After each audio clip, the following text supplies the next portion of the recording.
Hey,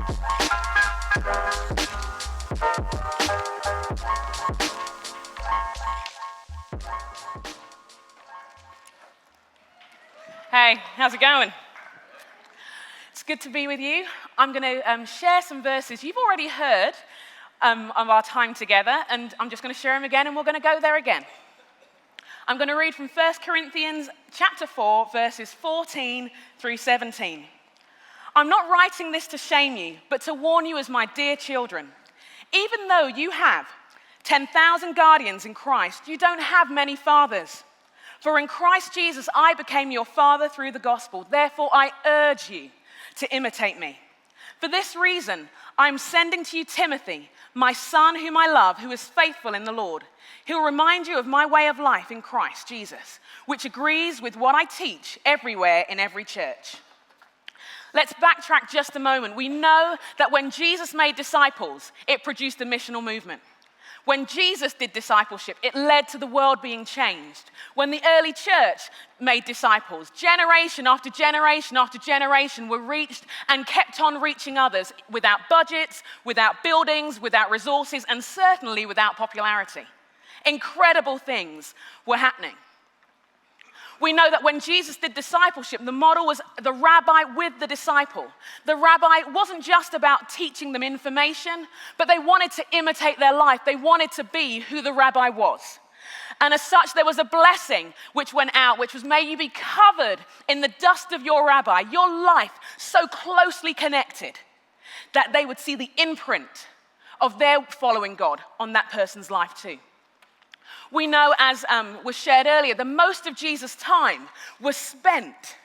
Of those 3 years, scholars are saying 18 months was spent investing in the disciples. And it's a mind-blowing challenge to us all, because how do we do that? We're not rabbis.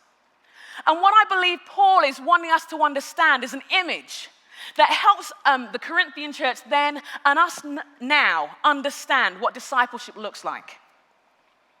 And it's the difference between the Pedagogus that Jen taught us about yesterday and the parent, the father. The Pedagogus, as Jen shared, was like a nanny. But they weren't just a babysitter. Their role was to teach the basics, how to write, how to read, what to learn, the basic functions of life. But when that child came of age, they would stand at the shoulder of their parent to discover their role in society.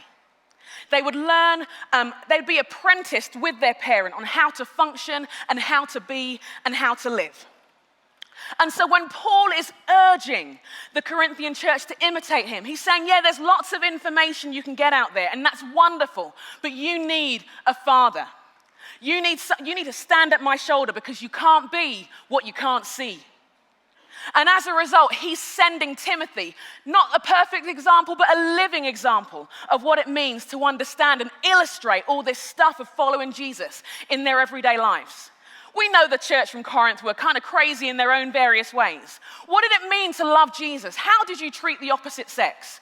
They needed a living example. How did they handle money? They needed a living example. What was important? They needed a living example. What was valuable? They needed a living example. They had information, but they needed one to imitate. They needed someone to imitate. And it brings us to a challenge, doesn't it? When we look at what discipleship looks like today. Now, I need to give a disclaimer. I'm really rubbish at PowerPoints. So I'm just going to click for a while, and eventually we'll get to where we need to be. Okay, I'm not going to pretend. It's not the technical guys. It's all me. Right, there we are. So we can summarize what discipleship looks like just as a memorable tool in these 3 ways. Yes, it's about information.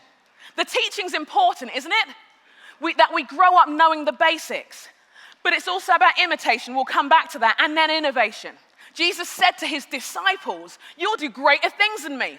I don't know about you, but I look at that verse and I feel like, well, intimidated. And then secondly, I think, oh no, maybe the humble thing is not to want that. But what's humble about disobeying what Jesus has promised you? I haven't worked that out yet.